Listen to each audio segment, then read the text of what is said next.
The Lord be with you. And with your A spirit. reading from the Holy Gospel according to Matthew. Glory to you, O Lord.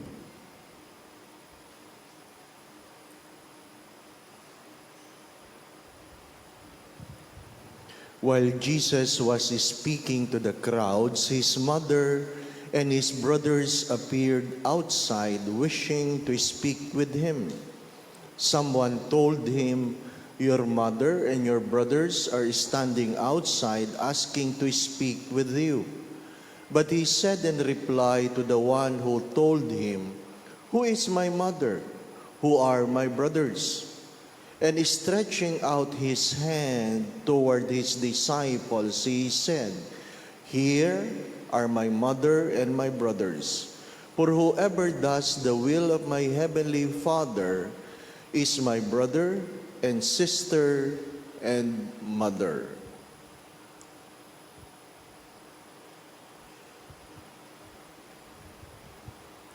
The Gospel of the Lord. Praise to you, Lord Jesus Christ.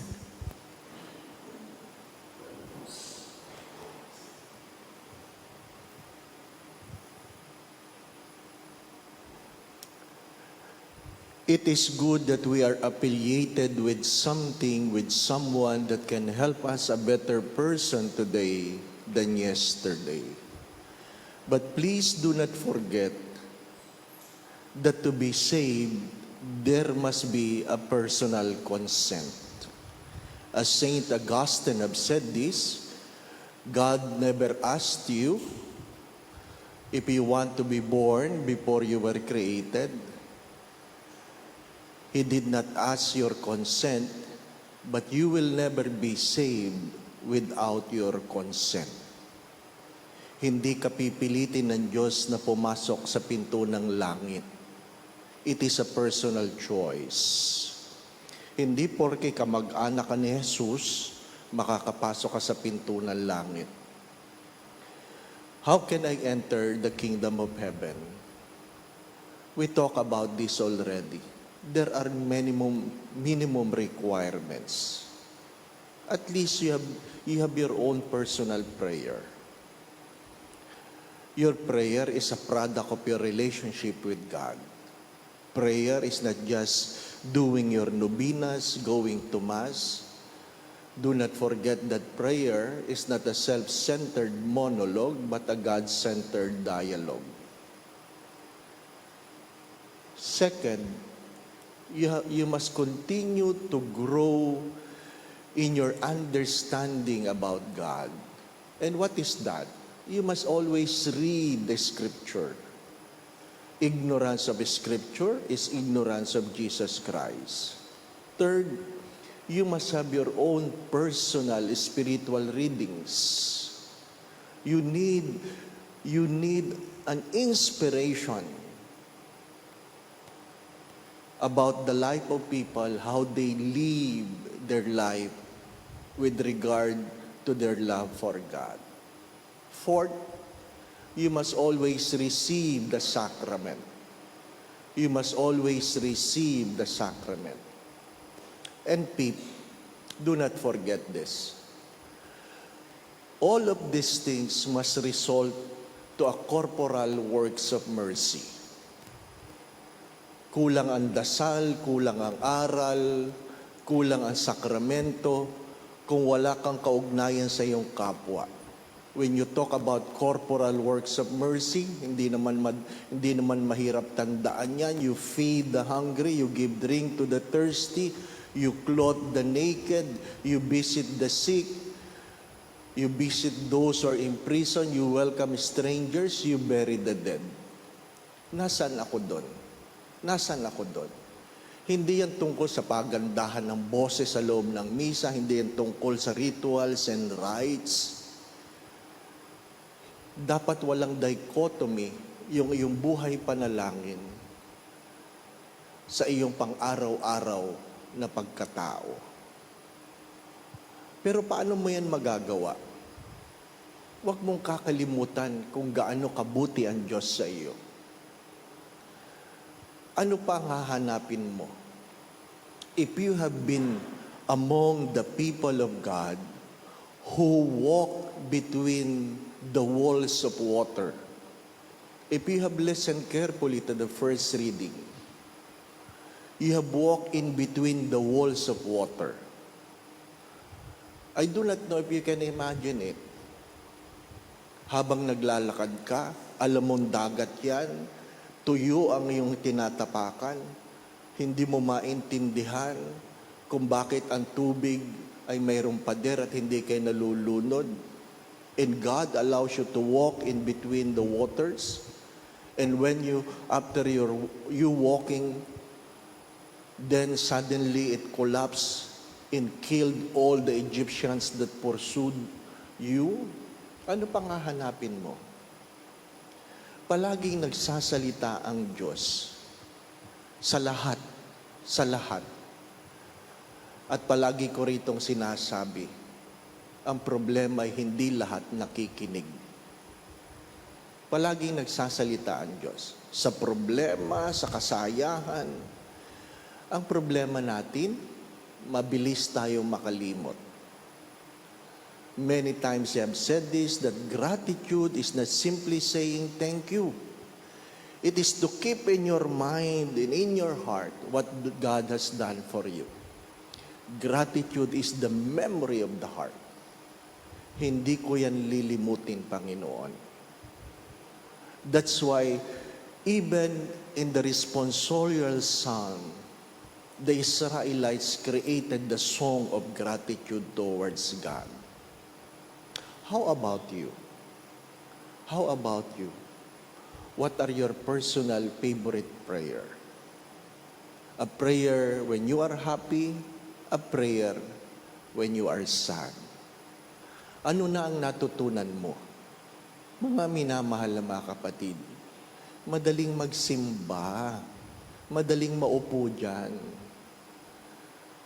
Pero ang isip at ang kalooban ay wala naman sa loob ng simbahan. Magandang pagtuunan ng pansin. Suriin ang sarili. Bakit baga pag may problema, mas madali kang lumapit sa Diyos, pero hindi mo makita ang pagpapalang meron ka? Kaya siguro madalas talaga ang problema mo. Kasi doon mo lang naaalala ang Diyos eh. Joys are the whispers of God, pains are the shouts of God. Kung doon ka lang talaga, doon mo lang, at yun lang ang pamamaraan para maalala mo ang Diyos, ay di gagawa ang Diyos ng paraan para maalala mo siya. Sayang ang pagluha. Alam po ninyo, sabi ng isang kaibigan ko, hindi na ako nagpe-Facebook ngayon. Sabi ko, good for you. But may I ask why? Takot ako na tuwing nagbubukas ako, ang profile ng mga kaibigan ko either maitim or kandila. Isa lang ibig sabihin nun, may namatay sa kanila. May namatay sa kanila. Pero gusto kong itanong yun eh. Lungkot ka na mayroong pagpanaw ng iyong mahal sa buhay. Pero nung sila'y nabubuhay, masayang-masaya ka ba? Hindi ka ba nakakalimot? Kasi sayang ang pagluha na nung buhay naman ng taong yan, wala ka namang panahon. Sabi nga ng isang tao, never go to my wake telling me you love me if you have failed to tell me when I was still alive. Wag na wag kang pupunta sa akin lamay na sasabihin mong mahal mo ako, pero nung ako'y nabubuhay, ni hindi mo minsan nasabi sa akin. Wag mo sasabihin sa akin namimiss mo ako. Nung ako'y buhay, wala ka namang panahon para sa akin. Suriin ang ating mga pagkatao.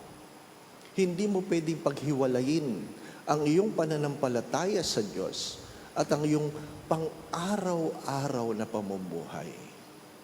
It is never about affiliation that we will go to heaven. Examine yourself. Do you receive the sacrament? Do you do your own personal prayer? Do you read the scripture? My dear friends, my brothers and sisters, it's good to ask ourselves, ginagawa ko ba ito? Simple lang naman yun, hindi po ba? You study, you read, you pray. Magandang pagtuunan yun. Do you have your corporal works of mercy? Balik-balikan ninyo. As many times I have said this, when your cup overflows, it is not a time to get for another cup to be filled. God is simply saying to you, it is the time to share.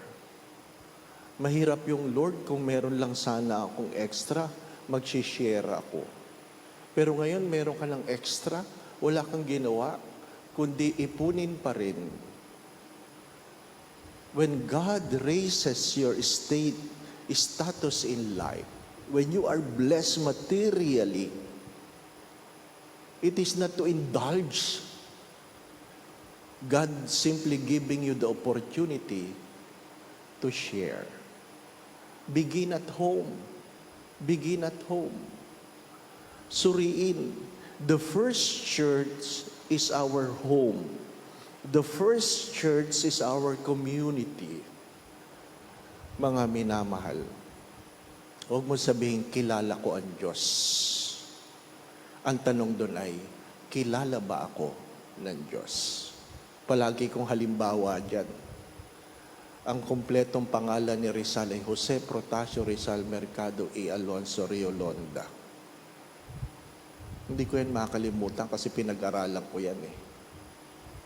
May alam ako tungkol sa kanya, pero hindi ko talaga siya kilala. Marami sa atin may alam tungkol sa Diyos, pero hindi natin talaga kilala ang Diyos. Today is our second day of our online clergy retreat. Please continue praying for us. My dear friends, my brothers and sisters, many times I have said this. We are too particular with our reputation. And do not forget that reputation is how we are perceived. Character is who we are. Pagka minsan, image lang ang iniisip natin, ano ang sasabihin ng ibang tao. Hindi tayo papasok sa pinto ng langit dahil maganda lang ang image natin sa mukha ng tao. Sapagkat ang tinitingnan ng Diyos ay ang ating mga puso. Kapatid ba ako ni Jesus? You ask yourself, do you pray? When you pray, do you listen to God? Do you read the scriptures? Do you have your own spiritual readings? Do you receive the sacrament? Not just receiving the sacrament, but receiving it in the state of grace. And do you have your corporal works of mercy? Out of love, not out of show. Mahirap yung nagbigay ka, kailangan pang may selfie. Magandang pagtuunan ng pansin yun. The Lord be with you. And with your spirit. And may Almighty God bless you, the Father, the Son, and the Holy Spirit. Amen. We go now in peace to love and serve the Lord. Thanks be to God.